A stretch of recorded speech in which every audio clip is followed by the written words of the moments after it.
Assalamualaikum warahmatullahi wabarakatuh. Perkenalkan, nama saya Rabila Nur Aini.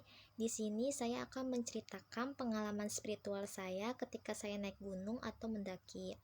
Pada saat itu, di tahun 2022, ketika saya SMK, saya mengikuti salah satu ekstrakurikuler di sekolah, yaitu Alven atau Adventure Lintas Alam Pelajar Nurhik, di mana di dalam ekstrakurikuler tersebut diadakannya naik gunung untuk diangkatkannya kami sebagai senior dan pembukaan jalur trekking untuk junior-junior angkatan baru. Tepat pada saat itu kami berangkat dari sekolah pukul 11 siang dengan diadakannya upacara pemberangkatan terlebih dahulu.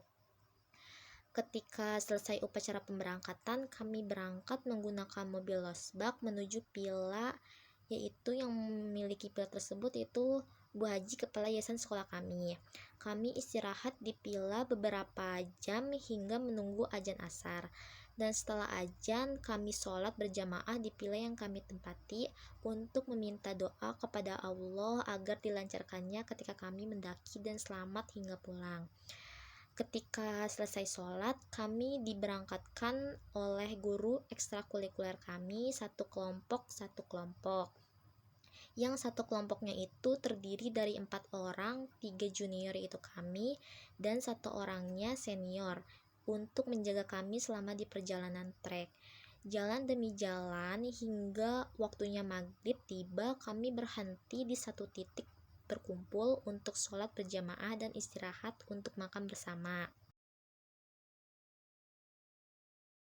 Setelah semuanya selesai, kami melanjutkan perjalanan. Kami memiliki target untuk beristirahat, yaitu tidur di puncak gunung, namun ternyata semua itu tidak sesuai harapan.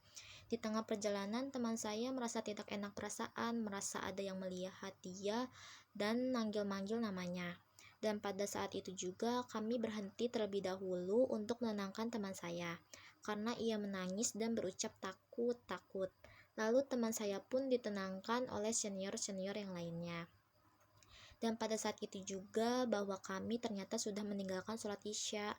Saat itu sudah menunjukkan pukul 8 malam. Dan akhirnya kita sholat isya secara bergantian, karena untuk menjaga satu sama lain. Dan saya berpikir ketika kita meninggalkan sholat, keadaan pikiran kita akan kacau. Dan kami juga berdoa untuk dijagakannya ketika kami di dalam perjalanan.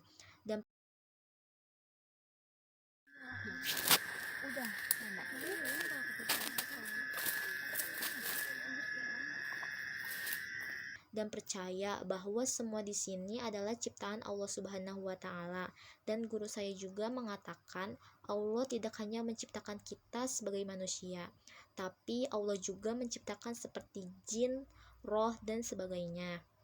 Maka dari itu, kita semua harus selalu percaya dan yakin bahwa Allah selalu bersama kita, dan kita harus selalu ingat bahwa kita tidak boleh meninggalkan kewajiban kita sebagai umat muslim, yaitu sholat.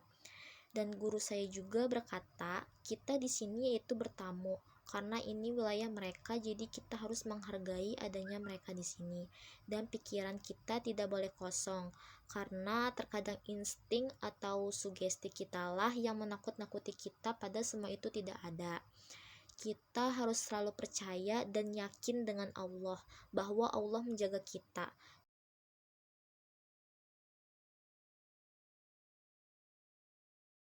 Setelah semuanya selesai sholat secara bergantian, kami semua melanjutkan perjalanan. Namun pada saat itu ternyata trek yang kita lewati ternyata minus atau biasa disebut buntu. Dan kami kembali turun ke bawah dan mulai gerimis turun. Kami tetap melanjutkan perjalanan, membuka jalur baru hingga sampai hujan turun, dan terpaksa kami membuat bipak di tengah perjalanan. Dan belum mencapai puncaknya gunung, kami beristirahat dan memasak menggunakan nesting. Setelah perut terisi, kami tidur dan bangun di saat azan subuh dan bergantian untuk sholat subuh. Setelah semuanya siap-siap dan beres-beres semua tempat tidur, kami melanjutkan lagi perjalanan. Dan alhamdulillah kami sudah sampai puncak gunung tepat pukul 7 pagi.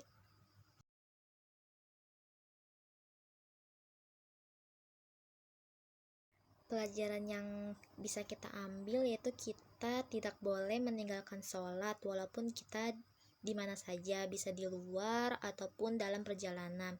Kita harus tetap sholat untuk melaksanakan kewajiban kita sebagai umat muslim, dan percaya bahwa Allah itu selalu ada di saat kita di mana saja, dan Allah itu selalu menjaga kita dimanapun kami berada. Sekian cerita dari pengalaman spiritual saya. Sebelumnya mohon maaf jika ada kata-kata yang kurang dipahami atau yang kurang enak didengar. Sebelumnya terima kasih. Assalamualaikum warahmatullahi wabarakatuh.